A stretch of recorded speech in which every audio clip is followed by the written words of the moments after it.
Before we dive in, tell me where you're listening from and what pulled you into this story. If it spoke to you, drop a comment. Your words help keep history's forgotten voices alive. The chandeliers are glowing.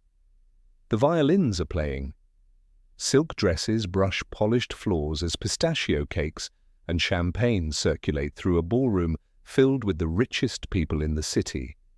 And at the center of it all, smiling, glittering, adored, stands Madame Delphine LaLaurie. If you walked into her mansion tonight, you'd think you had entered the home of a saint of high society. She is praised in newspapers for her beauty.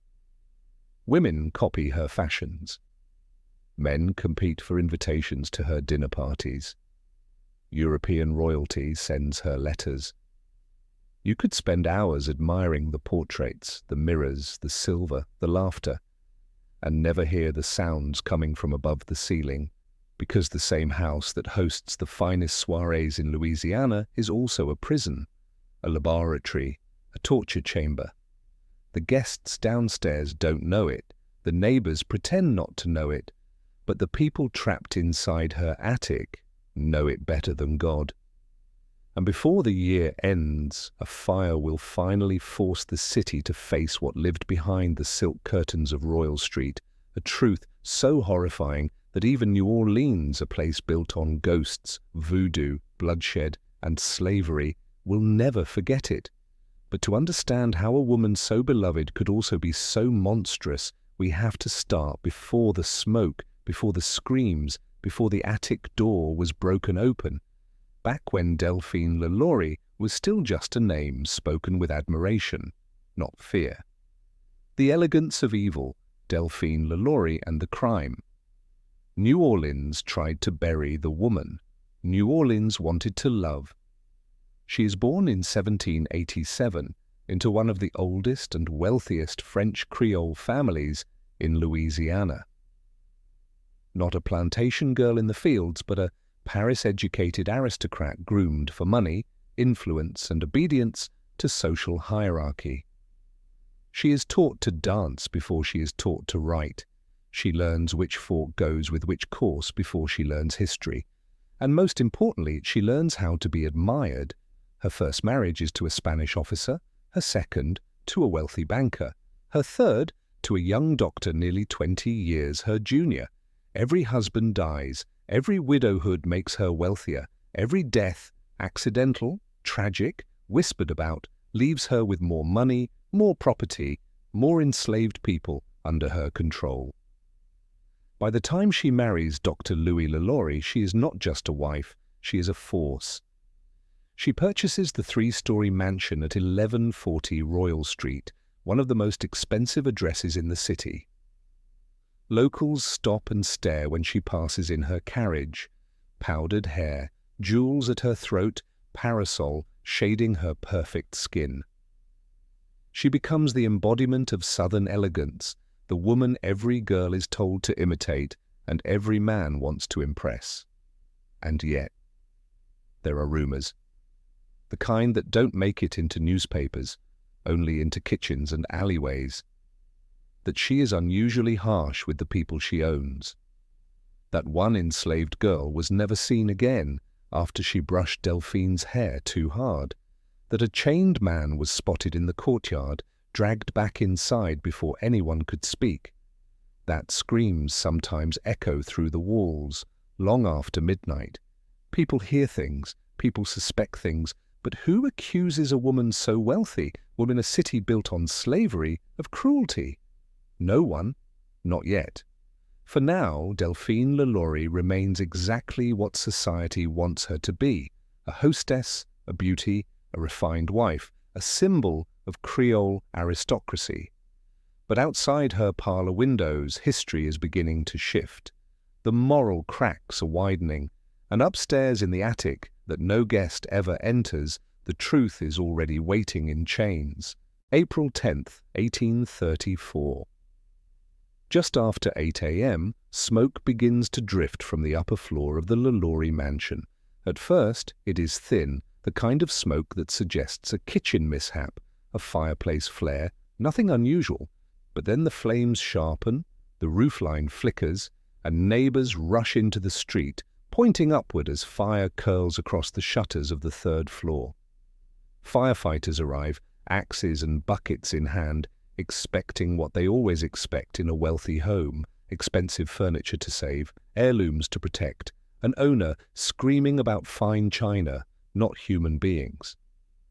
But when they reach the locked attic door, something is wrong. They hear no furniture. They hear no voices calling for help. They hear moaning. They demand the key. Delphine refuses.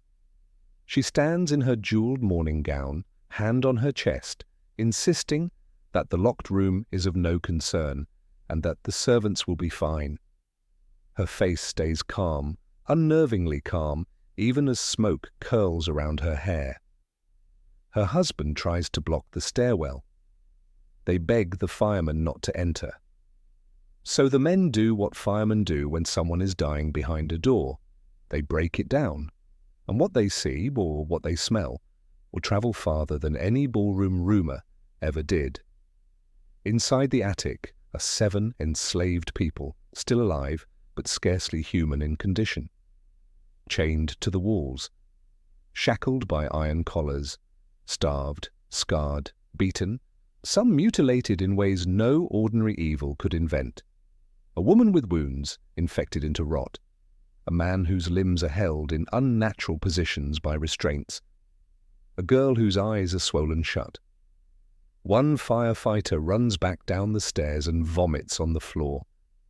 Another drops to his knees, unable to speak. A third races into the street and shouts to the gathering crowd, "You would not believe what we have seen." The news spreads like fire, faster than the flames themselves. People flood the street. Citizens scream. Some begin throwing stones at the house before the embers have even cooled. New Orleans, a city built on slavery, a city used to brutality, is still shocked, because this was not the quiet violence of plantation fields. This was not hidden mistreatment behind fences. This was medical torture, ritual torture, pleasure torture, and the person responsible wasn't a drunken overseer or a violent field boss. It was a refined woman of society, praised in newspapers, invited into parlors, admired for her beauty. The facade has finally cracked. The masks have burned away. And now all that is left is Delphine LaLaurie and the truth she never meant anyone to see. Before nightfall, the mob gathers. Before midnight, the family has fled. But the legend, the horror, the unanswered questions, those stay behind in the ashes. The fire is extinguished, but the shock doesn't die with the smoke. By afternoon, the street outside the LaLaurie mansion is packed, not with party guests this time, but with an angry crowd of citizens, white and black, enslaved and free, standing shoulder to shoulder in shared disgust. In New Orleans, it takes a lot to unite people across race and class. Delphine LaLaurie has just done it. The police arrive too late. The mayor arrives too late. Everyone arrives too late because Madame LaLaurie is already gone. Hours before the mob can break down the doors, she and her family climb into a carriage and vanish into the winding streets of the French Quarter. Witnesses say the driver whipped the horses so hard the carriage wheels lifted off the cobblestones. Some say angry citizens chased them on foot. Others claim gunshots were fired. One woman swears she saw Delphine looking out the carriage window, eyes dry, expression calm, like she wasn't fleeing for her life, but simply leaving a party early. By nightfall, the mansion is stormed, furniture is smashed, paintings ripped from the walls, silver stolen, windows shattered. The once perfect ballroom where Delphine entertained governors and aristocrats is now covered in broken glass and footprints. A grand piano is tipped over, keys crushed like teeth. Someone hangs a sign outside the burnt doorway, House of Horrors. Newspapers print every detail they can find, and plenty they can't. A few embellish, a few invent. Most simply repeat what the firemen saw, cruelties too shocking to describe in print. Meanwhile, the LaLaurie carriage keeps moving. Some say she boarded a ship in Lake Pontchartrain that same night. Others say she hid for weeks in the countryside, protected by wealthy friends who cared more about her reputation than about the enslaved people she tortured. But the most widely accepted version, Delphine LaLaurie sailed to Paris, lived comfortably, and died without punishment, her wealth shielding her to the very end. There is even a grave in the Père-Lachaise cemetery in Paris that may hold her bones, just a simple stone, no mention of murder, no mention of New Orleans, just a name and a date. A woman who could afford to silence the world around her, almost. Because while Delphine LaLaurie escaped justice, her house did not. It would stand for nearly 2 centuries, a monument to everything New Orleans tried to forget, a place whispered about, turned into ghost tours, haunted attraction, TV set, and legend. But the truth didn't rot with the wood. It stayed, it echoed, it scarred the city. And the question that still burns hotter than the fire that exposed her is this: was Delphine LaLaurie a singular evil, or the perfect symbol of a society built on suffering it refused to see? But punishment didn't end the story. It only raised the question no one had dared ask out loud. What kind of mind commits cruelty this elaborate? And why didn't the people closest to her stop it? Delphine LaLaurie was born into a world where enslaved people were considered property, legally, socially, and religiously. She was raised not just to own other humans, but to believe their suffering had no moral weight. Power doesn't just corrupt. Power normalizes cruelty. If no one ever calls it cruelty, when you can beat someone with no consequence, starve them with no witness, lock them in a room, and still be invited to parties. That's not insanity. That's entitlement sharpened into sadism.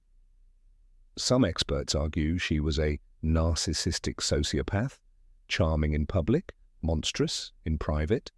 But others point out something more disturbing. She wasn't broken. Her society was because many slaveholders were abusive, but very few were exposed. And the only reason Delphine was caught was not that she tortured people, it's that she did it too loudly. Women in the 1800s weren't allowed to hold open political power, so they often exercised power when no one was looking. Southern white women were expected to be delicate, polite, pure, so their violence happened in private, through control, punishment, and psychological torture of the enslaved people beneath them. Delphine LaLaurie wasn't an exception. She was the unfiltered version of a system that already existed. She just didn't bother to hide it well enough. Her public life was constrained by marriage, by gender, by tradition. Her private domain was the only place she had complete control. And in that world, she didn't just inflict pain, she staged it, she curated it, she monitored it like a scientist taking notes. Which leads to the question that opens every documentary. Did she do it alone? Dr. Louis LaLaurie is often treated like a background character, treated as if Delphine acted alone and he was merely present. But witness accounts tell a different story. Multiple neighbors testified that he performed medical procedures on enslaved people in the house, not to heal them, but to experiment on them. Firefighters testified that some of the victims bore surgical markings, stretched limbs, punctures, intentional deformities that did not match whipping or beating. Some historians believe Delphine supplied the cruelty and Louis supplied the tools. She was the sadist, he was the physician. Together they turned the attic into a laboratory of suffering. Marriage didn't soften her, marriage enabled her. After the fire, he fled with her, not out of love, but out of complicity. He never testified, he never spoke against her, he never returned. History remembers her because monsters make better headlines. But there was more than one set of hands in that house, and more than one person who knew exactly what was happening upstairs. After the fire, after the bodies, after the escape, The world did what it always does when faced with something too horrifying to fully confront. It turned Delphine LaLaurie into a story. Newspapers in the 1800s were not known for restraint. They printed rumors as fact, embellished testimonies, and added flourishes like authors of Gothic novels. Soon, LaLaurie was no longer just a cruel slaveholder. She was the blood mistress of New Orleans, the cruelest woman in America, the Southern Medusa. Some stories claimed she drank blood. Others said she stitched body parts together. A few went so far as to say her victims still called her name from the attic at night. But here's the chilling truth. The exaggerations don't hide the horror.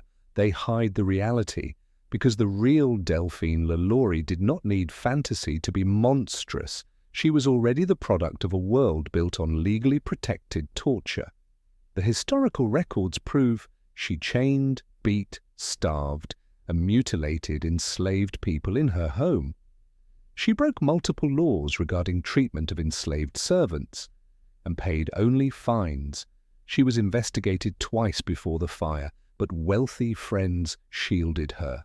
Her victims were real, the injuries were real, the attic existed. So why did the legends become even darker than the documented truth? Because the world needed to believe she was singular, a glitch, a rare evil, a freak of nature, not a product of her society, not something ordinary people supported with silence, not something neighbors heard and ignored, not something lawmakers permitted, not something polite guests ate dinner beneath. The myth turns Delphine LaLaurie into a supernatural monster because it is easier than admitting the real monster was the system that allowed her to exist. And that's where the real discomfort lives, because if she was just a demon in a silk gown, the story ends when she flees the country. But if she was a socially protected, legally untouchable woman who simply used the tools slavery gave her, then the story is not just about her. It's about every person who attended her parties, every judge who ignored complaints, every neighbor who heard the screams and said nothing, every newspaper that praised her, every law that allowed her to own human beings in the first place. Delphine LaLaurie was not an accident of evil. She was a symptom of a disease her society refused to treat. And when New Orleans burned her reputation, they didn't destroy the system that made her possible. They just set fire to the house. After Delphine LaLaurie fled New Orleans, her mansion stood like a scar in the middle of the French Quarter, a house too beautiful to destroy, too cursed to forget. People swore they heard chains dragging across the floor. They claimed to see faces in the windows when the house was empty. Children dared each other to touch the front door and run. No one wanted to live there, yet no one could stay away from it. For decades, the mansion changed hands again and again. A school, a refugee shelter, a music conservatory, a furniture store, a private home, an apartment building. Every owner told the same story. Something is wrong inside that house. One tenant described waking up to find a black figure standing at the foot of her bed. A caretaker claimed he heard weeping behind a wall that had no door. Tourists today still point to the third-floor windows and swear they see someone watching. But the ghosts people talk about aren't the victims. The ghost they talk about is her, Delphine LaLaurie, the elegant monster, the socialite sadist, the woman in the powdered wig who tortured the enslaved in satin gloves. She became a legend, a character in ghost stories and horror films, folklore sold on ghost tours for $29.99 a night. And somewhere in that transformation, something crucial happened. The mansion became haunted, the history became entertainment, and the enslaved people became props in someone else's nightmare. That's the trick of dark history. Oh, it doesn't disappear, it just puts on a costume. In 2013, American Horror Story Coven brought LaLaurie back into pop culture, played by Kathy Bates, as a grotesque, racist immortal. Blood-drenched, violent, theatrical. The show didn't invent her cruelty, but it turned it into something enjoyable to watch. Fiction, yes. But fiction built on a foundation laid by real screams, real chains, real bodies. The mansion still stands at 1140 Royal Street today, restored, repainted, expensive, photographed by tourists every hour. You can't tour the inside, it's privately owned, but the sidewalk never empties. People still whisper, did she really bathe in blood? Did they really find people chained to the walls? Did her ghost ever come back? But the better questions, the harder ones, are the ones no one puts on brochures. Why was a woman able to torture people for years while the elite praised her? Why did money and beauty make her untouchable? Why do we still remember her name but not her victims? Why is a haunted mansion more famous than the lives destroyed inside it? The LaLaurie mansion is not a ghost story. It is a mirror, reflecting what America is willing to forget as long as the wallpaper is elegant and the chandelier is lit. And maybe the most haunting thing is not that Delphine LaLaurie got away. It's that everyone helped her get away until it was too late. The flames only exposed what was already burning. As the shadows lengthen and the stars begin to whisper, we close the pages of this ancient tale. In the hush of night, truth rests where faith once stood strong. Sleep gently now, wrapped in the echoes of empires long gone. Until next time, when darkness falls and another lullaby of a fallen world begins.